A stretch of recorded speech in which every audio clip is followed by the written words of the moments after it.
Suatu hari, saat kota Madinah sedang dalam suasana aman dan tenang, terlihat dari tepat ketinggian di pinggir kota, debu tebal yang mengepul ke udara. Debu itu semakin meninggi, bergumpal-gumpal hingga hampir menutupi angkasa. Angin yang bertiup menyebabkan gumpalan debu dari butiran pasir Sahara yang lembut dan terbang menghampiri pintu-pintu rumah di Madinah dan berhembus dengan kuatnya di jalan-jalan. Orang-orang menyangka ada badai yang menyapu dan menerbangkan pasir, tetapi kemudian dari balik tirai debu itu mereka mendengar terbesit kabar tentang kedatangan kafilah besar yang panjang. Tak lama kemudian 700 kendaraan yang syarat dengan muatannya memenuhi jalan-jalan dan mengguncang Madinah. Orang-orang saling memanggil dan mengajak sesamanya untuk menyaksikan keramaian ini, serta turut bergembira atas kedatangan harta dan rezeki yang dibawa kafilah itu. Ummul Mukminin Aisyah ketika itu mendengar suara hiruk-pikuk kafilah yang bergerak maju, bertanya, apakah yang terjadi di kota Madinah? Ada yang menjawab, kafilah Abdurrahman bin Auf baru datang dari Syam membawa barang-barang dagangannya. Jadi kafilah itu yang telah menyebabkan semua guncangan ini? Tanya Ummul Mukminin. Benar, wahai Ummul Mukminin. Jumlahnya 700 kendaraan. Ummul Mukminin menggeleng-gelengkan kepala. Pandangannya menerawang jauh seolah-olah sedang mengingat-ingat peristiwa yang pernah dilihat atau ucapan yang pernah didengarnya. Kemudian ia berkata, aku pernah mendengar Rasulullah bersabda, aku melihat Abdurrahman bin Auf masuk surga dengan merangkak. Abdurrahman bin Auf masuk surga dengan merangkak? Mengapa ia tidak memasukinya dengan melompat atau lari-lari kecil bersama angkatan pertama para sahabat Rasulullah? Sebagian sahabat menyampaikan cerita Aisyah kepadanya, maka ia pun teringat telah mendengarkan hadis dari Nabi lebih dari satu kali dan dengan redaksi yang berbeda-beda. Sebelum tali-tali pengikat perniagaannya dilepas, Abdurrahman melangkahkan kakinya ke rumah Aisyah lalu berkata kepadanya, engkau telah mengingatkanku suatu hadis yang tidak pernah kulupakan, maka saksikanlah bahwa kafilah ini dengan semua muatannya beserta kendaraan dan perlengkapannya aku persembahkan di jalan Allah. Seluruh muatan 700 kendaraan itu dibagi-bagikan sebagai perbuatan baik yang agung. Peristiwa yang satu ini saja sudah cukup untuk mengukir sebuah gambaran yang sempurna tentang kehidupan sahabat Rasulullah Abdurrahman bin Auf. Dialah saudagar sukses yang lebih sukses daripada kesuksesan yang pernah ada. Dia merupakan orang kaya dengan kekayaan yang melimpah ruah. Dia adalah seorang mukmin yang bijaksana yang tidak ingin bagian dari keuntungan agamanya hilang begitu saja dan tidak sudi kekayaannya membuat dirinya tertinggal dari kafilah iman dan pahala surga. Untuk itu, ia mendermakan harta kekayaannya dengan kemurahan hati dan kesadaran nurani. Sebelum saya melanjutkan kisahnya, dimohon kepada pemirsa untuk menonton video ini sampai selesai, serta mohon dukung channel ini supaya semakin berkembang dengan cara like serta berikan komen positifnya. Semoga dukungan pemirsa menjadi pahala dan dimudahkan segala urusan pemirsa di dunia dan akhirat. Bismillahirrohmanirrohim. Abdurrahman bin Auf adalah seorang dari 8 orang yang lebih awal masuk Islam. Abu Bakar datang kepadanya menyampaikan Islam, termasuk kepada Utsman bin Affan. Abdurrahman bin Auf telah memasuki Islam pada permulaan dakwah, yakni sebelum Rasulullah memasuki Darul Arqam dan menjadikannya sebagai tempat pertemuan dengan para sahabatnya yang beriman. Tidak ada persoalan yang tertutup bagi mereka dan tiada keraguan yang menjadi penghalang. Bahkan mereka segera bersama Abu Bakar As-Siddiq menemui Rasulullah untuk menyatakan baiat dan memikul bendera Islam. Sejak menganut Islam sampai berpulang ke rahmatullah dalam usia 75 tahun, ia selalu menjadi teladan yang cemerlang sebagai seorang mukmin yang besar. Hal ini menyebabkan Nabi memasukkannya dalam 10 orang yang telah diberi kabar gembira sebagai ahli surga. Umar mengangkatnya sebagai anggota majelis syuro yang terdiri dari 6 orang yang merupakan calon khalifah yang akan dipilihnya sebagai penggantinya. Cepatnya Abdurrahman masuk Islam telah menyebabkan dirinya harus mengalami penganiayaan dan penindasan dari Quraisy. Ketika Nabi memerintahkan para sahabatnya hijrah ke Habasyah, Abdurrahman bin Auf pun ikut berhijrah. Kemudian ia kembali lagi ke Mekah, lalu hijrah untuk kali keduanya ke Habasyah, dan selanjutnya hijrah ke Madinah. Keuntungannya dalam perniagaan sangatlah besar, hingga mencapai batas yang membuat dirinya merasa takjub dan heran, sehingga ia berkata, "Sungguh aku melihat diriku ini, seandainya mengangkat batu, niscaya aku temukan emas dan perak di bawahnya." Perniagaan bagi Abdurrahman bin Auf bukanlah jenis perdagangan yang tercela maupun monopoli.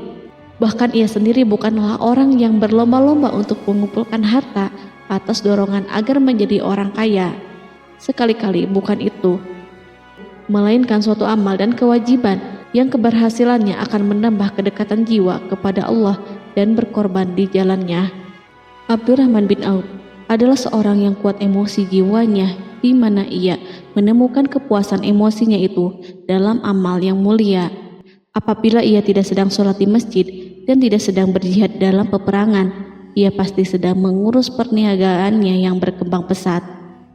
Sehingga kafilah-kafilah dari Mesir dan Syria membawa ke Madinah barang-barang muatan yang dapat memenuhi kebutuhan seluruh jazirah Arab, baik pakaian maupun makanan. Yang menunjukkan kepada kita bahwa seorang yang kuat emosi jiwanya adalah ketika kaum muslimin hijrah ke Madinah. Rasulullah pada waktu itu menerapkan aturan untuk mempersaudarakan 2 orang sahabat, salah seorang dari muhajirin warga Mekah dan yang lainnya dari Ansor penduduk Madinah. Persaudaraan ini berjalan dengan sempurna hingga membuat hati terpesona. Orang-orang Ansor yang merupakan penduduk asli Madinah membagi seluruh kekayaan miliknya menjadi 2 dengan saudaranya dari kalangan muhajirin. Bahkan istri pun direlakannya. Ketika itu Rasulullah mempersaudarakan antara Abdurrahman bin Auf dengan Sa'ad bin Rabi. Sa'ad bin Rabi berkata kepada Abdurrahman, "Saudaraku, aku adalah penduduk Madinah yang paling banyak harta. Silahkan pilih separuh hartaku dan ambillah. Aku juga mempunyai 2 istri. Perhatikanlah yang lebih menarik hatimu, dan aku akan menceraikannya sehingga engkau dapat memperistri dirinya." Abdurrahman bin Auf pun menjawab, "Semoga Allah memberkahi dirimu dalam istri dan hartamu. Tunjukkanlah kepadaku letak pasar." Abdurrahman pergi ke pasar. Ia berjual beli di sana dan mendapatkan keuntungan. Kehidupan Abdurrahman bin Auf di Madinah, baik semasa Rasulullah maupun sepeninggalnya beliau, selalu ditunaikannya dengan sempurna untuk memenuhi hak agama dan beramal di dunia. Perniagaannya sukses dan menguntungkan. Seperti diungkapkannya sendiri bahwa seandainya ia mengangkat batu dari tempatnya, pasti ia akan mendapatkan emas dan perak di bawahnya. Salah satu faktor yang membuat perniagaannya berhasil dan mendapatkan berkah adalah karena ia sangat selektif untuk berniaga yang halal dan benar-benar menjauhkan diri dari segala bentuk jual beli yang haram, bahkan yang syubhat sekalipun. Selain itu, faktor yang menambah kejayaan dan keberkahannya adalah labanya yang bukan untuk Abdurrahman sendiri, melainkan di dalamnya terdapat bagian Allah yang ia penuhi dengan baik. Ia menggunakan hartanya untuk memperkokoh hubungan kekeluargaan dan mengeratkan tali persaudaraan, serta menyediakan perlengkapan yang diperlukan untuk tentara Islam. Bila total perniagaan dan kekayaan yang lainnya ditambahkan keuntungan yang diperolehnya dihitung, jumlah kekayaan Abdurrahman bin Auf itu dapat diperkirakan dengan memperhatikan jumlah yang dibelanjakannya di jalan Allah. Suatu hari, ia mendengar Rasulullah bersabda, "Wahai Ibnu Auf, engkau termasuk golongan orang kaya dan engkau akan masuk surga dengan merangkak." Karena itu, pinjamkanlah kekayaan itu kepada Allah agar Dia mempermudah langkahmu." Sejak ia mendengar nasihat Rasulullah ini dan menyediakan bagi Allah pinjaman yang baik, Allah justru semakin melipat gandakan kekayaannya hingga berlimpah ruah. Suatu hari, ia menjual tanah seharga 40.000 dinar. Kemudian uang itu dibagi-bagikan semuanya untuk keluarganya dari Bani Zuhrah, untuk para istri Nabi, dan untuk kaum muslimin yang miskin. Pada kesempatan lain, ia menyerahkan 500 ekor kuda untuk perlengkapan tentara Islam. Pada hari yang lain, ia menyerahkan 1.500 kendaraan unta. Menjelang wafat, ia mewasiatkan 50.000 dinar untuk diinfakkan di jalan Allah. Ia juga berwasiat bagi setiap orang yang ikut perang Badar dan masih hidup, masing-masing mendapatkan 400 dinar. Hingga Utsman bin Affan juga mengambil bagian dari wasiat itu, meskipun termasuk orang yang kaya.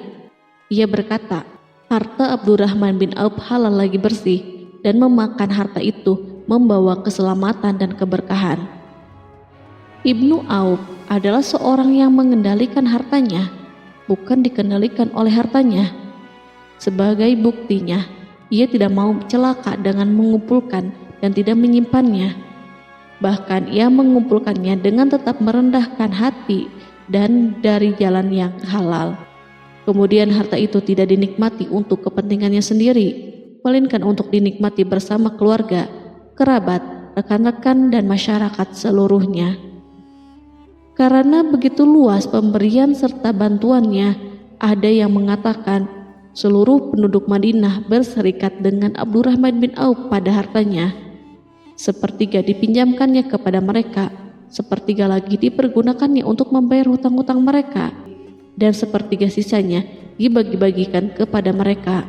Harta kekayaan ini tidak akan pernah membuat kelegaan dan kesenangan pada dirinya selama ia belum menemukan jalan untuk membela agama dan membantu rekan-rekannya. Adapun untuk selain itu, ia selalu merasa khawatir terhadap kekayaannya.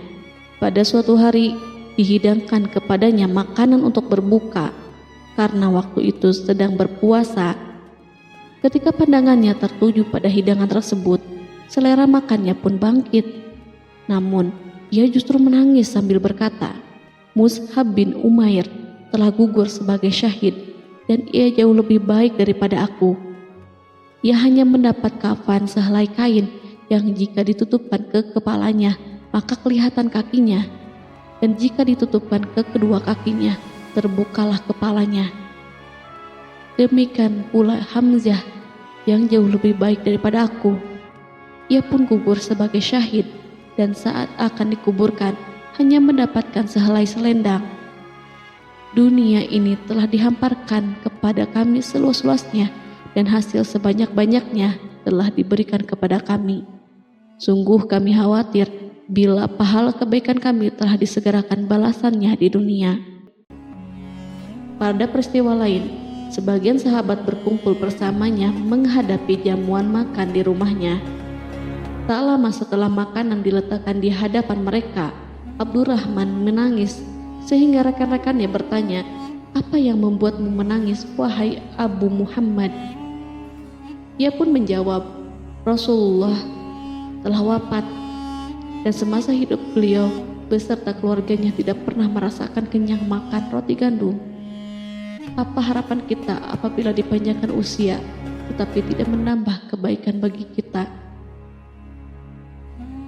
Demikianlah, kekayaan yang melimpah itu sedikit pun tidak membangkitkan kesombongan dan takabur dalam dirinya. Bahkan orang-orang mengatakan tentang dirinya, seandainya seorang asing yang belum pernah mengenalnya kebetulan melihatnya sedang duduk bersama budak-budaknya, niscaya ia tidak bisa membedakan di antara mereka. Tetapi bila orang asing itu mengenal satu saja sisi jihad Ibnu Auf dan ujian yang dihadapinya, ia pasti langsung mengetahui siapa dia. Misalnya, ia mengetahui bahwa di badannya terdapat 20 bekas luka di perang Uhud, dan bahwa salah satu dari bekas luka itu meninggalkan cacat pincang yang tidak sembuh-sembuh pada salah satu kakinya. Contoh lain, beberapa gigi serinya rontok di perang Uhud yang menyebabkan kecedalan yang jelas pada ucapannya. Saat orang asing itu tahu salah satu sisi ini, ia pasti menyadari bahwa laki-laki yang berperawakan tinggi dengan wajah berseri, kulit halus, pincang, cedal sebagai tanda jasa dari perang Uhud, itulah orang yang bernama Abdurrahman bin Auf. Semoga Allah ridho kepadanya. Kita sudah terbiasa memperhatikan tabiat manusia, bahwa harta kekayaan itu biasanya menyebabkan seseorang suka berkuasa. Artinya, orang-orang kaya selalu gandrung untuk memiliki pengaruh guna melindungi kekayaan mereka dan melipat gandakan pengaruh itu. Selain untuk memuaskan nafsu demi kebanggaan dan kepuasan pribadi, semua ini merupakan sifat yang biasa dibangkitkan oleh kekayaan. Tetapi bila kita melihat Abdurrahman bin Auf dengan segala kekayaannya yang melimpah, menemukan manusia ajaib yang sanggup menguasai watak dasar manusia dalam bidang ini dan melangkahinya ke puncak ketinggian yang istimewa. Peristiwa itu terjadi ketika Umar bin Khattab hendak berpisah dengan rohnya yang suci dan memilih 6 orang di antara mereka, para sahabat Rasulullah, agar memilih salah seorang di antara mereka untuk menjadi khalifah yang baru. Pada waktu itu, semua jari menunjuk kepada Ibnu Auf. Bahkan sebagian sahabat telah menegaskan bahwa dialah yang berhak menjadi khalifah di antara 6 orang itu. Namun, ia menjawab, "Demi Allah, seandainya diambilkan pisau lalu ditaruh ke atas leherku, kemudian kalian menusukkannya sampai tembus, itu lebih baik aku sukai daripada menerima jabatan tersebut."